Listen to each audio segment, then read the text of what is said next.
Hello guys, इस movie में कहानी देखने को मिलेगी एक लड़के की जिसे उसकी दोस्त की माँ से ही प्यार हो जाता है। मूवी की स्टार्टिंग में हमें एक आदमी रात को दौड़ते हुए दिखाया जाता है और उसका नाम मार्क होता है और तभी वहाँ पे उसका कोई मर्डर कर देता है। उसके कुछ टाइम बाद हमें एक औरत दिखाई जाती है जिसका नाम शरण होता है। वो मार्क की वाइफ होती है और उसके मरने के बाद वो ही उसका बिजनेस संभालती है और उसका एक बेटा भी होता है जिसका नाम एंथनी होता है। उसके बाद हम देखते हैं कि शरण से मिलने डिटेक्टिव बार्न्स आया होता है। वो मार्क के केस के बारे में उससे बात कर रहा होता है और वो दोनों बचपन के दोस्त होते हैं और बार्न्स शरण को पसंद भी करता है, लेकिन वो उसको इस नजर से नहीं देखती। उसके बाद हम देखते हैं कि एंथनी को स्कूल में एक लड़का परेशान कर रहा होता है, जहाँ पे डीलर नाम का एक लड़का आता है और वो एंथनी को बचा लेता है। उसके बाद उन दोनों की दोस्ती हो जाती है और एक शाम को डिलन एंथनी को उसके घर छोड़ने आता है, जहाँ पे एंथनी डिलन और शरण को एक दूसरे से इंट्रोड्यूस करवाता है और कहता है कि शाम को मैंने अपने दोस्तों के लिए घर में एक पार्टी रखी है।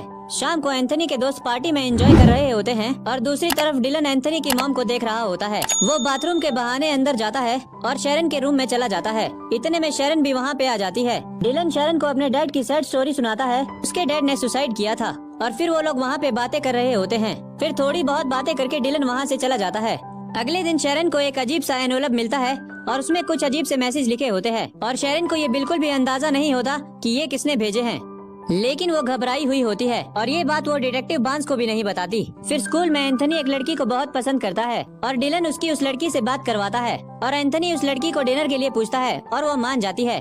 और फिर डिलन एंथनी को अपनी गाड़ी दे देता है और उसके घर में ही रुक जाता है। एंथनी उस लड़की को लेकर डिनर पे गया होता है और शरण और डिलन घर पे बातें कर रहे होते हैं। थोड़ी देर बाद शरण नहा रही होती है और फिर डिलन भी वहाँ पे चला जाता है और वो अपने कपड़े उतार कर शरण के साथ नहाने जाता है और शरण भी उसे नहीं रोकती। उसके बाद वो दोनों इंटीमेट हो जाते हैं, लेकिन तभी एंथनी अपनी गर्लफ्रेंड के साथ वापस आ जाता है और उसके बाद डिलन भी अपने घर चला जाता है। उसके बाद हमें पता चलता है कि डिलन का लाइफस्टाइल एक दिखावा होता है और उसका घर भी एक बस नॉर्मल सा होता है और शरण को वो लेटर उसी ने भेजे होते हैं और वो ऐसा क्यों करता है किसी को पता नहीं होता। और फिर अगले दिन डिलन शरण को मिलने के लिए मैसेज करता है और शरण रात को डिलन से मिलने चली जाती है और वहाँ पे वो दोनों एक दूसरे को किस कर रहे होते हैं और हम देखते हैं कि कोई उनकी वीडियो बना रहा है। वो दोनों अंदर जाते हैं और इंटीमेट हो जाते हैं। अगले दिन एंथनी की गर्लफ्रेंड मेगन उसे डिलन और शरण की वो वीडियो दिखाती है। इससे हमें पता चलता है कि उनका वीडियो बनाने वाली मेगन होती है। अगले दिन डिलन मेगन से उसका फोन छीनकर वो वीडियो खुद को सेंड करता है और हम देखते हैं कि शरण की वो वीडियो सोशल मीडिया पे काफी वायरल हो रही होती है।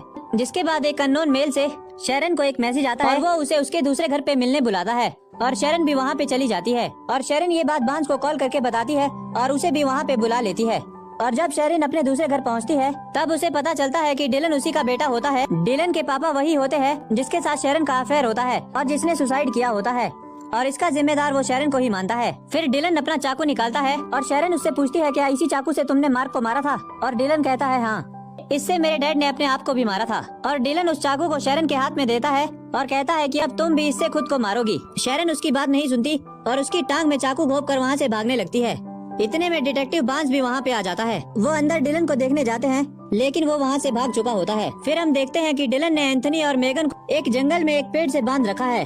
थोड़ी देर बाद वो दोनों रस्सी खोल देते हैं और वहाँ से भाग जाते हैं। शरण और बार्न्स जंगल में उन दोनों को ढूंढने लगते हैं और डिलन आकर पीछे से बार्न्स को चाकू मार देता है और उसकी गन ले लेता है। वो लोग आपस में लड़ने लगते हैं, जिस पर शरण डिलन से गन छीन लेती है और गन से उसके सर पे वार करती है।